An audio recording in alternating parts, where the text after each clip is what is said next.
Well,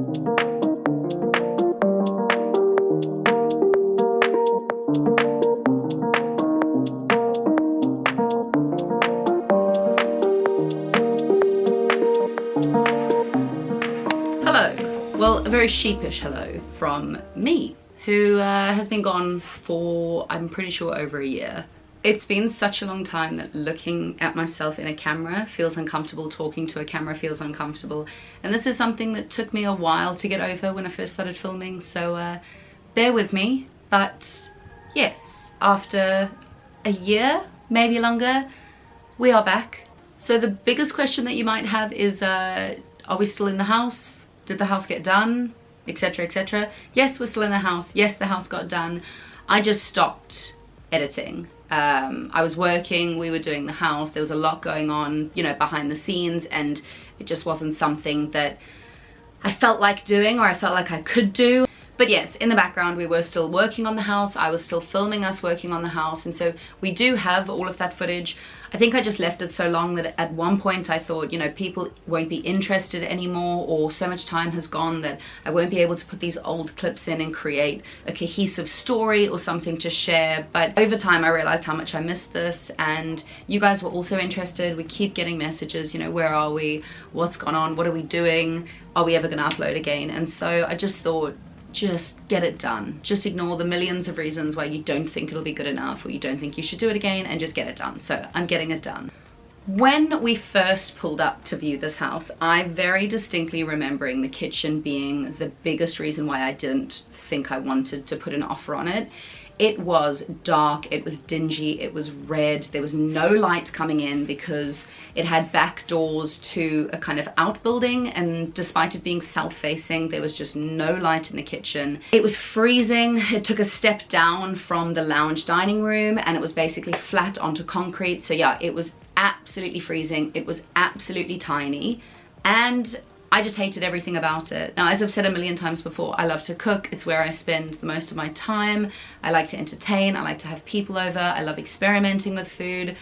So the idea of having this dark, dingy kitchen that I felt no love for just didn't feel right. Luckily, Tom managed to turn me around and, you know, show me the vision. And I realized that with, you know, the price of the house and the location, it wasn't a reason not to put an offer down.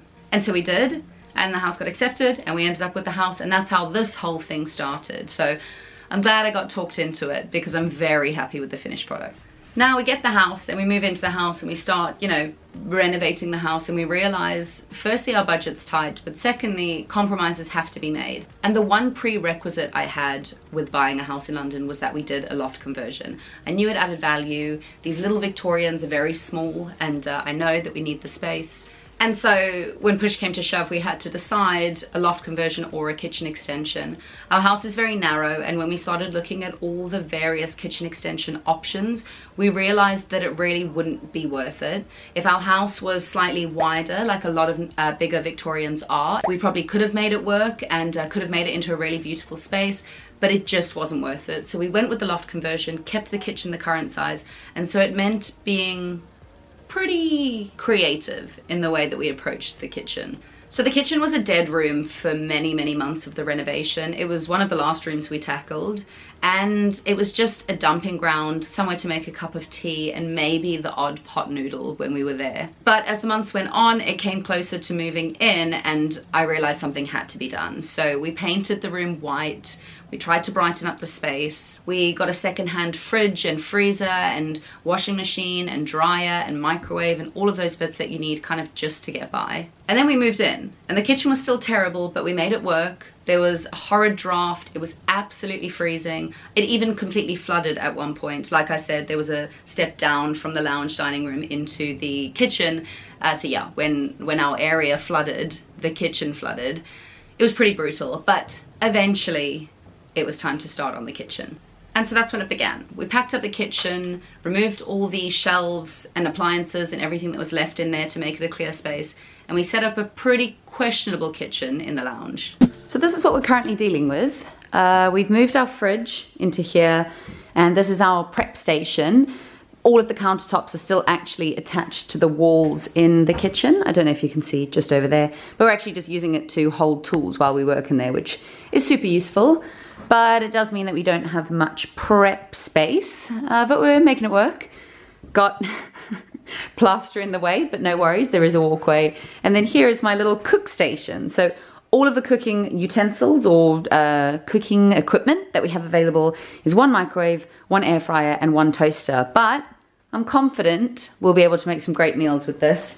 And here is my washer and dryer, both completely out of action. We are currently using the laundrette. And kitchen stuff that is not essential over the next few days. And then we've got a little bit of storage over here. And by storage, I mean a dumping ground for food, which our mice can easily get to. So my hopes of not getting sick in the next week are low. But that is because all of our nicely sealed kitchen cupboards fell apart when we took them off the wall. So this is what we're working with. So with the kitchen clear, it was time to get started on the structural work. Now, because we decided not to do a kitchen extension, there wasn't actually that much to do except for one kind of big structural task, and that was to install my dream back doors. Now, because we had decided not to have a kitchen extension, we let ourselves splash out, for us, it was a lot of money, on back doors. They were the heritage style double back doors, and because our garden is self-facing, it meant that we would just get so much light into what was our previous dark and dingy kitchen.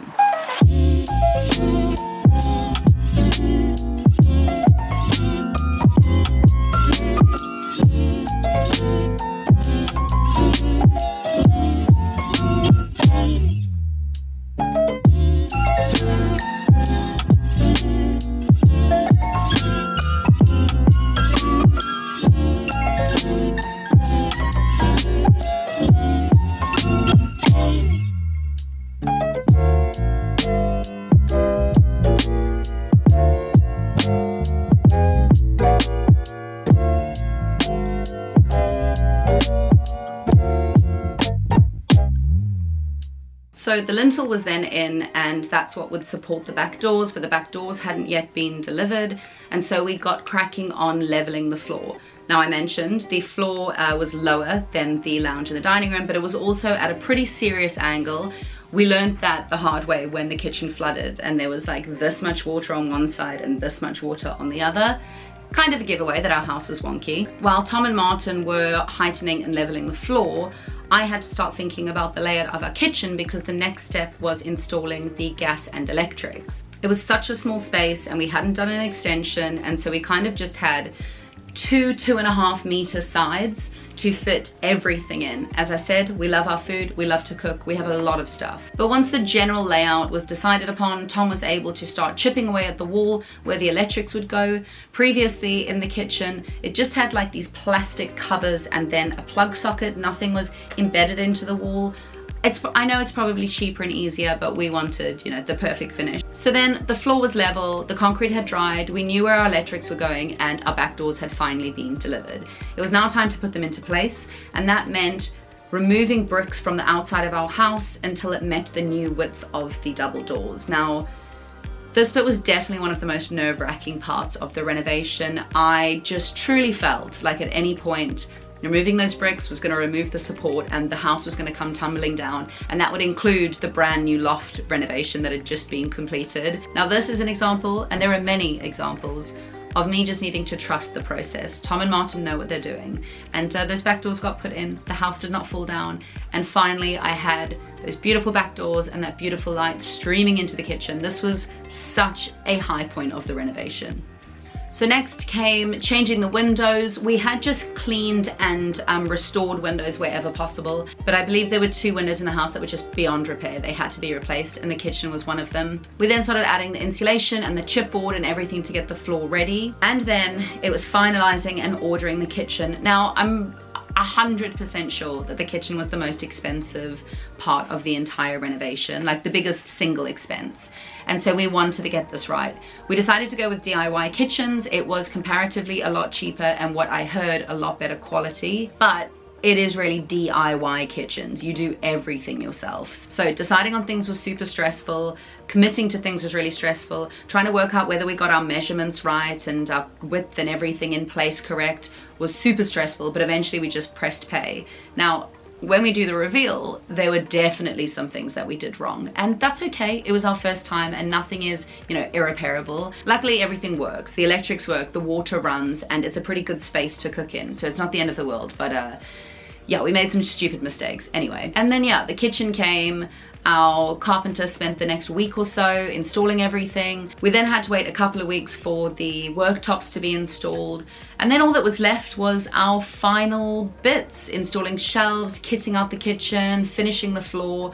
Now I don't think the majority of these final bits have been shown, and I did think about making another video, but let's be honest, you've waited long enough, so I think that's fine. And then we were done.